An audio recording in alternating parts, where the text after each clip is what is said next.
तो आज की इस वीडियो में हम देखेंगे हाइड्रोलिक्स में प्रेशर स्केल के बारे में। चैप्टर जो आपका स्टार्ट हुआ था उसका आज ये सेकंड वीडियो आ गया, बहुत दिनों बाद आया है, लेकिन आया है तो सही से आपको पढ़ाया भी जाएगा। तो प्रेशर स्केल के बारे में समझेंगे। अब तक हमने देखा था कि प्रेशर क्या होता है, एटमॉस्फेरिक प्रेशर क्या होता है, उसकी यूनिट क्या होती है। तो आज हम देखेंगे प्रेशर स्केल्स के बारे में। प्रेशर स्केल्स होता क्या है, कितने टाइप्स का होता है, किस प्रकार से हम इसको मापते हैं, तो पूरा हम आपको डायग्राम सहित बताएंगे। और जिनको डायग्राम समझ में आ गया, जिनको यह आपके सामने जो डायग्राम समझ में आ गया, वो लोग आसानी से ही अपना पूरा डेफिनेशन लिख लेंगे। डायग्राम अगर बनाने आ गया तो कितने भी टाइप का प्रेशर रहे, दो तीन टाइप्स जो भी हैं उसको आप लोग आसानी से डिफाइन कर सकेंगे। तो चलिए दोस्तों, आज की इस वीडियो को करते हैं स्टार्ट। जैसे कि जो आपका फ्लूइड होता है उसको विभिन्न मापक्रम द्वारा हम मापेंगे। तो उनको कई अलग अलग, जैसे जो आपका प्रेशर है, मान लीजिए कोई फ्लूइड है, उस पर आपका प्रेशर लग रहा है, तो उसको अलग अलग स्केल्स द्वारा हम मापेंगे। तो देखिए, जो प्रेशर स्केल्स होता है वह आपका थ्री टाइप्स का होता है। गेज प्रेशर होता है, एब्सोल्यूट प्रेशर होता है और वैक्यूम प्रेशर होता है। तो सबके बारे में थोड़ा थोड़ा डिफाइन भी करेंगे, आप लोग ध्यान से समझिएगा। तो gauge pressure, absolute pressure and vacuum pressure. Gauge pressure का जो हिंदी होता है उसको समझ लीजिएगा आप लोग गेज दाब। क्या होता है इसका मतलब, इसका मतलब होता है गेज दाब। और एब्सोल्यूट प्रेशर का मतलब क्या होता है, इसका मतलब होता है निरपेक्ष या परम दाब। क्या होता है, निरपेक्ष या परम दाब। और वैक्यूम प्रेशर का मतलब क्या होता है, निर्वात दाब। वैक्यूम का मतलब आप लोग जानते हैं, जहाँ पर हवा ना रहे तो इससे बोलते हैं निर्वात दाब। तो इतने टाइप्स के होते हैं, तो इसके भी अलग अलग टाइप्स होते हैं, तो उन सबको हम यहाँ पर आज हम देखेंगे। तो सबसे पहले हम देखेंगे गेज प्रेशर। आखिर गेज प्रेशर होता क्या है, गेज प्रेशर क्या होता है।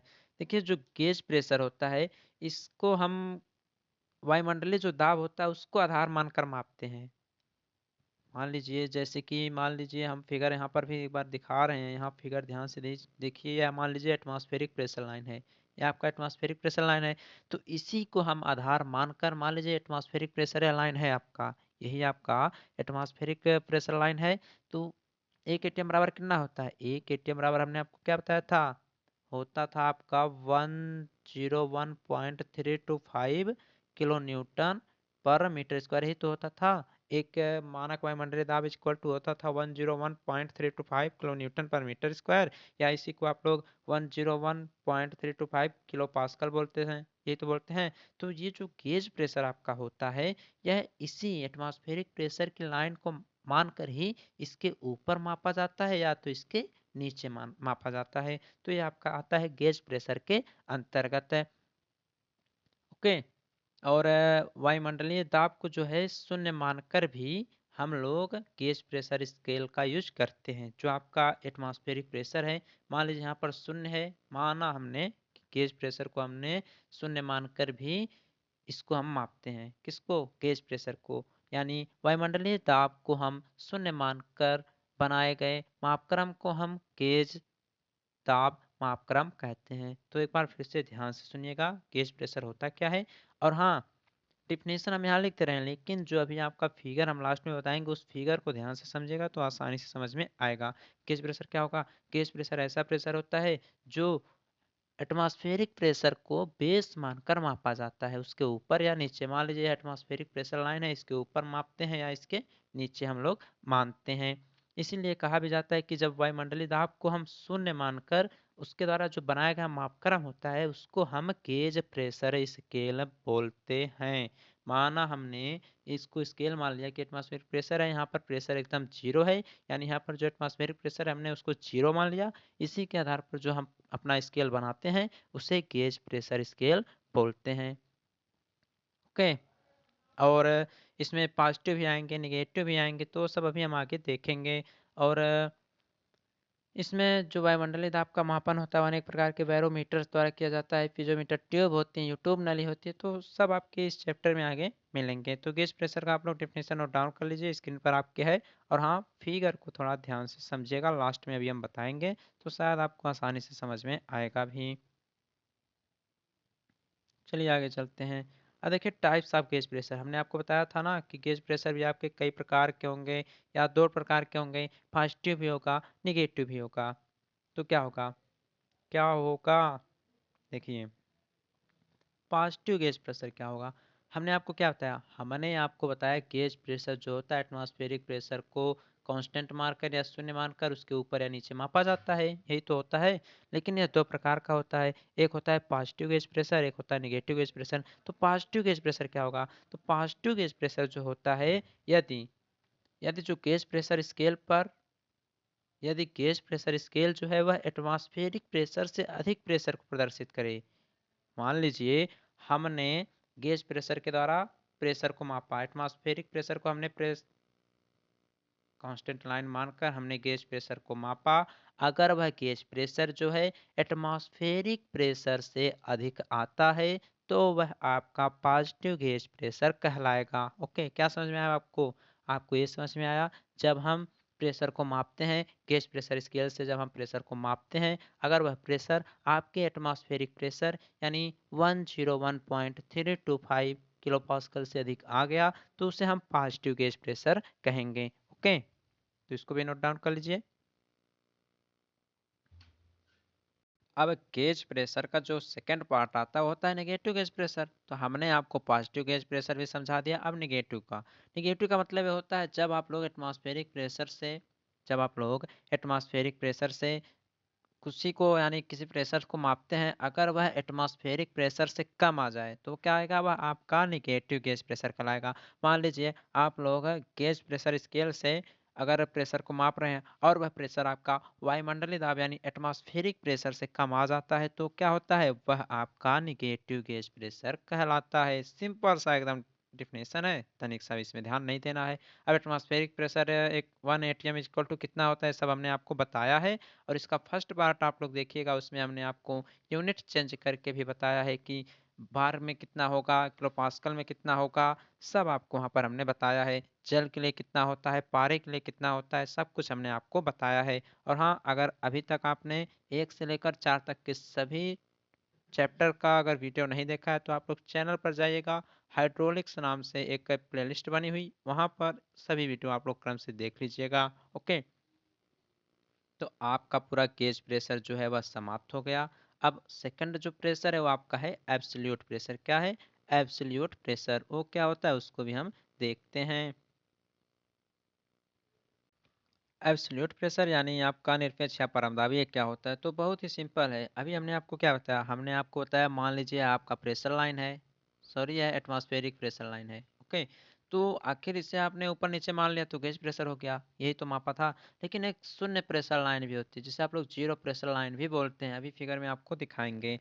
तो ये क्या होता है, तो एटमॉस्फेरिक प्रेशर जो होता है इसको जब प्रेशर को मापते हैं तो उससे जब हम जीरो प्रेशर लाइन के ऊपर पूरा माप लेते हैं तो आपका एब्सोल्यूट प्रेशर के अंतर्गत आने लगता है। किसके अंतर्गत, एब्सोल्यूट प्रेशर के अंतर्गत। यानी जब हम प्रेशर को जीरो प्रेशर के रिस्पेक्ट में मेजर करते हैं तो उसी को हम लोग एब्सोल्यूट प्रेशर मानते हैं। यानी परम शून्य दाब को जब हम लोग आधार मानकर इसके ऊपर पूरे मापे गए प्रेशर को ज्ञात करते हैं तो वह निरपेक्ष दाब कहलाता है। यानी यह आपका हो गया जीरो प्रेशर लाइन और यह हो गया आपका एटमॉस्फेरिक प्रेशर लाइन। तो यानी इसके ऊपर जहाँ तक भी आपका मान लीजिए यहाँ गेज प्रेशर मापा था तो यहाँ तक पूरा जो आपने मापा यही आपका पीएबीएस यानी पी एब्सोल्यूट प्रेशर होगा, यानी एब्सोल्यूट प्रेशर इसको हम बोलेंगे। यानी इसका मतलब ये होगा कि जब हम प्रेशर को जीरो प्रेशर लाइन के रिस्पेक्ट में मेजर करते हैं तो उसे हम लोग एब्सोल्यूट प्रेशर बोलते हैं। ओके, तो अभी फिगर में इसका हम बताएंगे। और एक बात और,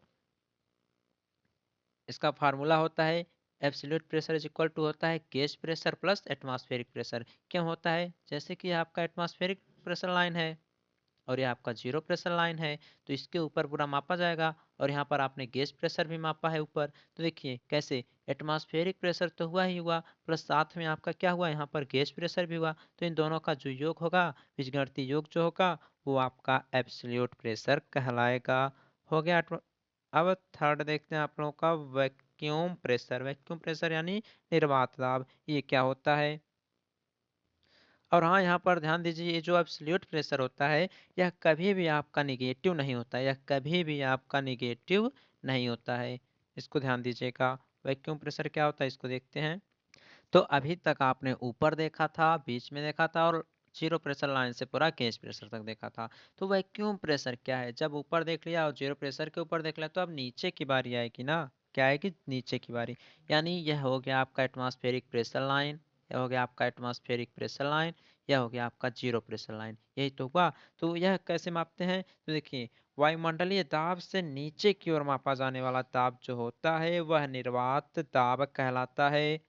तो आप लोग कहेंगे कि गैस प्रेशर को भी हम मापते थे ऊपर नीचे, तो देखिए उसमें ऊपर भी मापते थे, लेकिन जो वैक्यूम प्रेशर है इसमें केवल नीचे मापते हैं, और जो नीचे मापते हैं वह आपका शून्य प्रेशर लाइन की तरफ इसको हम मापते हैं। तो ये होता है आपका निर्वात दाब। तो निर्वात दाब इक्वल टू क्या होगा, निर्वात दाब इक्वल टू क्या हो जाएगा, वही फार्मूला है, एकदम सिंपल फार्मूला है, आपके स्क्रीन पर लिखा गया, आप लोग उसको देख लीजिए।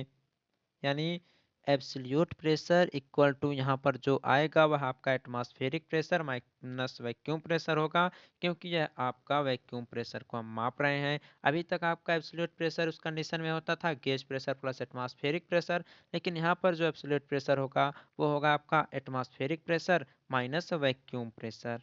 ओके, या आप लोग इसे लिख सकते हैं vacuum pressure is equal to, या आप लोग इसे लिख सकते हैं, क्या लिख सकते हैं, या हम लोग लिख सकते हैं वैक्यूम प्रेशर, यानी वैक्यूम प्रेशर इक्वल टू क्या लिख सकते हैं, वैक्यूम प्रेशर इक्वल टू हम लिख सकते हैं परम दाब माइनस एटमॉस्फेरिक प्रेशर। तो इसको भी नोट डाउन कर लीजिएगा, और इसको आइए हम फिगर के माध्यम से समझ लेते हैं। यहाँ पर आपका फिगर बनाया गया है, इसको हम समझा रहे हैं आपको, ध्यान से सुनिएगा कैसे कैसे हम सबको मापते हैं। देखिए यहाँ पर जो है ये आपकी एटमॉस्फेरिक लाइन है, यानी यह वायुमंडलीय दाब लाइन है, और यहाँ नीचे आपका जीरो प्रेशर लाइन है, यानी इसे आप लोग बोल सकते हैं परम शून्य दाब लाइन इसे बोलते हैं। तो देखिए ये जो आपका ऊपर दिखाया गया ये एरो सबसे फर्स्ट वाला, ये क्या है, ये किसको दर्शा रहा है, आपको हमने बताया था जब एटमॉस्फेरिक प्रेशर के ऊपर या नीचे प्रेशर को मापते हैं तो उसको हम गेज दाब बोलते हैं। तो यह आपका ऊपर है, यानी ये हो गया आपका गेज दाब, यह हो गया आपका गेज दाब, यानी गेज प्रेशर हो गया। सेकंड सेकंड आपका जो लाइन दिख रहा है आप लोग जीरो प्रेशर लाइन से गया है और एकदम ऊपर तक यानी गेज प्रेशर तक गया है, तो इसको क्या बोले हमने, इसको हमने बोला था एब्सोल्यूट प्रेशर, यानी निरपेक्ष परम दाब। तो यहीं पर जो होगा यह आपका पूरा एब्सोल्यूट प्रेशर को दर्शा रहा है लाइन, क्योंकि यह जीरो प्रेशर लाइन से उठकर पूरा लास्ट तक गेज प्रेशर तक गया है, और इसी को हम लोग लिख सकते हैं PABS, यानी P absolute pressure is equal to क्या होगा, इक्वल टू आप लोग लिख सकते हैं atmospheric pressure plus, atmospheric pressure plus क्या था, गेज प्रेशर, पी गेज, हो गया ओके। उसके बाद क्या है यहाँ पर, यहाँ पर थर्ड वाले को छोड़िए फोर्थ पे आइए। फोर्थ वाला यहाँ जो दर्शाया गया ये कौन सी लाइन है, हमने आपको क्या बताया था, हमने आपको वैक्यूम प्रेशर के बारे में बताया था। तो हमने आपको वैक्यूम प्रेशर में ये बताया था कि जब एटमॉस्फेरिक प्रेशर से नीचे की तरफ हम प्रेशर को मापते हैं और वह जीरो प्रेशर लाइन की तरफ बढ़ता हुआ जाता है तो उसे हम वैक्यूम प्रेशर बोलते हैं। तो यह हो गया आपका वैक्यूम प्रेशर की लाइन, यह हो गया आपका वैक्यूम प्रेशर की लाइन ओके। और एक लाइन यहाँ बीच में और आपको दिख रही है जो कि लाइन आपकी खड़ी है, जिसे हम ब्लू कलर से देखिए कर रहे हैं, ये कौन सी लाइन होगी, हमने तो ये बताया नहीं कि जीरो प्रेशर से कहाँ तक गया तो आपका एब्सोल्यूट प्रेशर होगा, लेकिन आपको एक बात वहाँ पर ध्यान दिया होगा आपने एब्सोल्यूट प्रेशर में कि जो प्रेशर हम लोग जीरो प्रेशर लाइन से मापते हैं, हमने तो ये कहा नहीं था कि एब्सोल्यूट तक जाएगा या गेज तक जाएगा, उसको हम परम दाब बोलते हैं। यानी जब शून्य से हम उसको शून्य मानकर, शून्य को हम यानी जीरो प्रेशर लाइन को हम आधार मानकर जब हम मापते हैं किसी प्रेशर को तो वह एब्सोल्यूट प्रेशर होता है। तो ये भी आपका एब्सोल्यूट प्रेशर ही है, ठीक ना। तो इस प्रकार से आप लोग डायग्राम से समझ लीजिएगा कौन सा लाइन किसको दर्शा रहा है। तो यह हो गया आपका गेज प्रेशर, ये हो गया आपका एब्सोल्यूट प्रेशर, ये हो गया आपका एब्सोल्यूट प्रेशर, ये भी हो गया आपका एब्सोल्यूट प्रेशर, और ये हो गया आपका वैक्यूम प्रेशर ओके। तो आज के लिए दोस्तों बस इतना ही था, अब आने वाली वीडियोज में आपका ये चैप्टर भी शायद समाप्त हो जाएगा, 2-3 वीडियो इस पर हमें बनाना पड़ेगा। तो आप लोग थोड़ा सपोर्ट करते रहें, वीडियो को शेयर वेयर करते रहें, और इस वीडियो को लाइक ज़रूर कर दें।